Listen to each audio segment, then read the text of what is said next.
The new details that we're learning more than a week after the school massacre in Uvalde, Texas. ABC's Elwin Lopez is live from San Antonio as the information is now focusing on how the school went into lockdown. Elwin, good morning.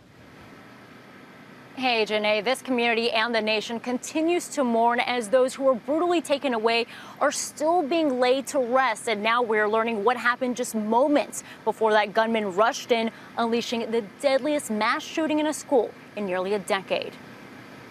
Overnight, the Uvalde School Board announcing Robb Elementary will permanently close its doors following the tragic shooting massacre. We are not going back to Robb School. That will not be a school for our children moving forward. The school board also taking no action against its embattled police chief, Pete Arredondo, who arrived at the scene without his police radio, according to a New York Times report. Arredondo wrongly believed the situation was no longer an active shooter, but instead a barricaded subject as 911 calls kept pouring in. One of those calls from 10-year-old student Chloe Torres, quietly telling a 911 dispatcher, quote, "Please send help for my teacher. She is shot, but still alive." Now, survivors of this massacre preparing to take their story to Congress and make the case for gun reform.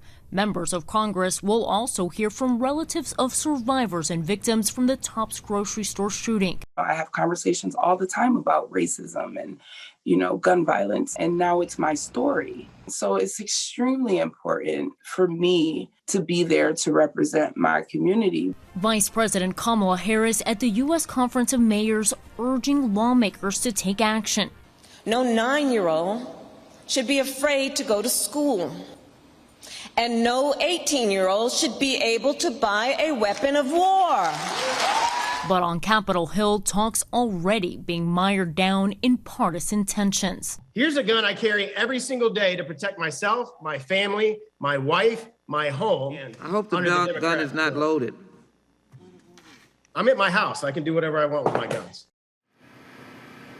And guys, the father of 10-year-old Anne-Marie Jo Garza is taking action. He has retained the same team of attorneys who sued the makers of the gun used in Sandy Hook. And now they have issued a letter to the makers of the AR-15 used in this shooting. Eva? Elwin Lopez for us there in Texas.